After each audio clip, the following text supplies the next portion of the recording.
Welcome to Divyankura. In today's video, I will provide you the answers of MEG-2 RTC asked in June 2024 Term-End Exam of IGNOU. Question 1a.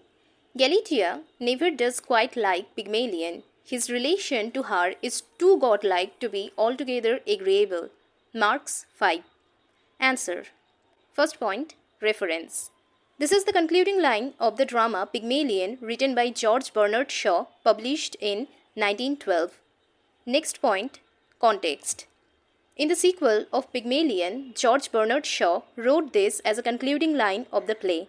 This line suggests that mutual love between Pygmalion and Galatea seems impossible, as their relationship would always be defined by Galatea's dependence on her godlike creator Pygmalion. Just like them, a significant barrier prevents Henry Higgins, the creator, and Eliza Doolittle, the creation, to engage in a romantic relationship. Next point, explanation. According to the Greek mythology, Pygmalion is a sculptor who creates a statue of his ideal woman out of ivory and names her Galatea. He falls in love with the statue and treats her as if she were real, buying her gifts and talking to her.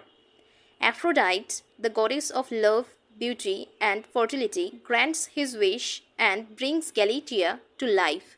Then Pygmalion and Galatea got married. Next para.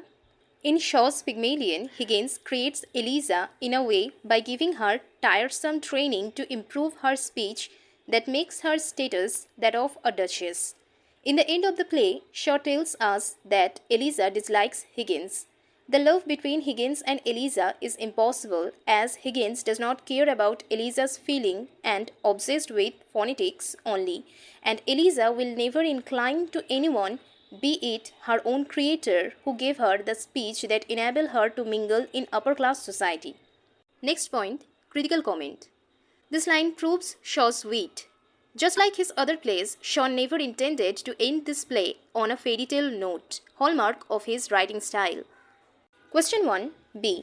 I am in the fire and I am burning, and all I want is to die. But what does it matter? This is what he wanted from me. Also asked in June 2022 Term-End Exam of IGNOU. Marks 5. Answer. First point, reference.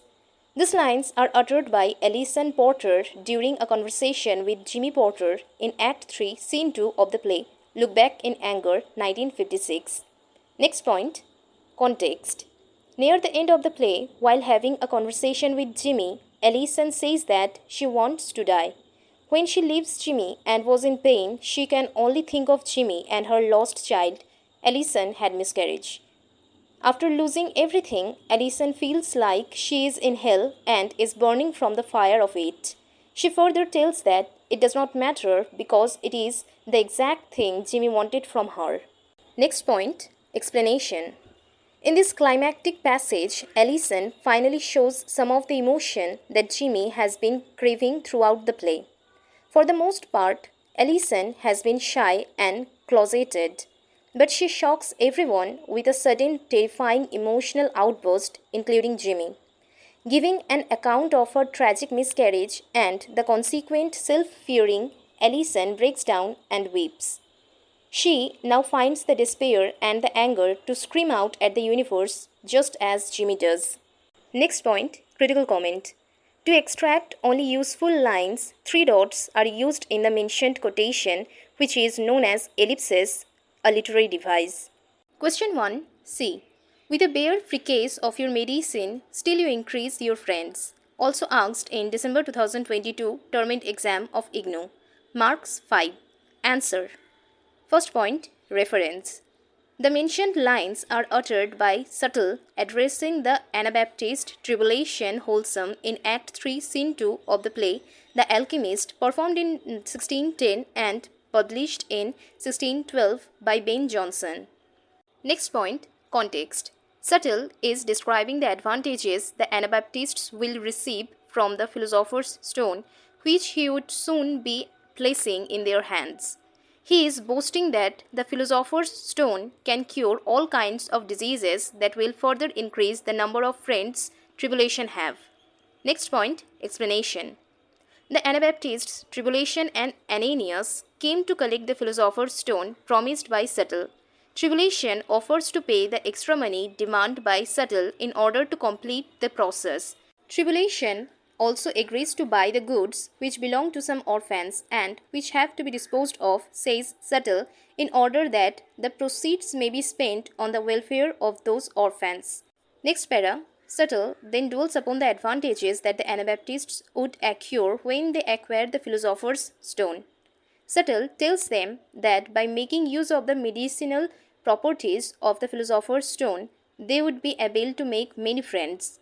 If a great man holding a high office is suffering from a disease like the gout, the Anabaptists can win his favor and goodwill by curing him of his disease with the help of just 3 drops of the elixir or the philosopher's stone.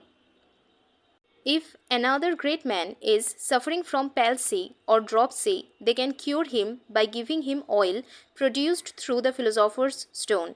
If a lord is suffering from leprosy, or a knight is suffering from syphilis, or a squire suffering from both, they can cure them all and befriend them by doing so. Next point, critical comment. This line shows the lack of education of Subtle. Here, Subtle clearly brings out the tendency of the Anabaptists to indulge in works that earn them the sympathy and support of the people. Furthermore, this line brings the backdrop of the play, a plague spread throughout the city. Question 1D. When all your alchemy and your algebra, your minerals, vegetables and animals, your conjuring, cozening and your dozens of trades could not relieve your corpse with so much linen. Also asked in June 2022 Term-End Exam of IGNOU, marks 5. Answer. First point, reference. In the Act 1, Scene 1 of the play The Alchemist by Ben Jonson, performed in 1610 and published in 1612, Face, also known as Jeremy, uttered these lines while arguing with Subtle. Next point, context. Face is telling Subtle that with all his alchemy, his knowledge of algebra, minerals, vegetables and animals, his magic incantations, cheating practices and the dozen trades which he pretended to be carrying on did not have enough even to buy sufficient clothing for his body. Subtle should remain indebted to Face, not arguing with him. Next point, explanation. The play opens with a violent argument between Subtle and Face concerning the division of the riches which they have and will continue together. Jeremy, otherwise known as Face, wants to make the best use of his master's absence and enters into a partnership with 2 fraudulent persons. Subtle is one of the fraudulent persons who pretended to be an alchemist. Subtle, with the use of philosopher's stone, can transform base metals into gold and can cure all sorts of diseases and also perform other wonders. Face claims that he had picked up Subtle at a time when Subtle was starving and had set him up as a practicing alchemist. Next point, critical comment.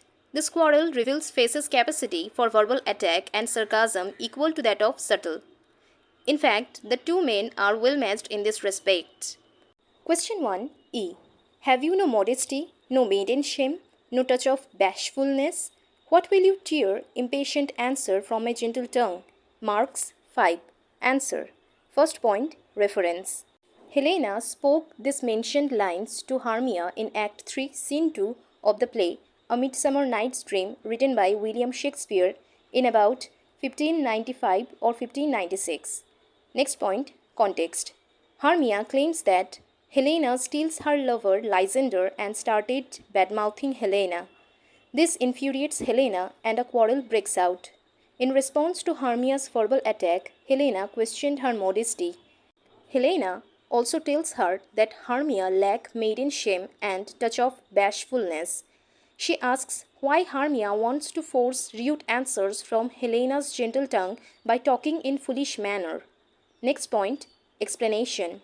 Lysander and Demetrius falls in love with Helena due to the effect of the juice of a magical flower, purple in color, poured by Puck, that can make anyone false for the one whom they see first after waking up.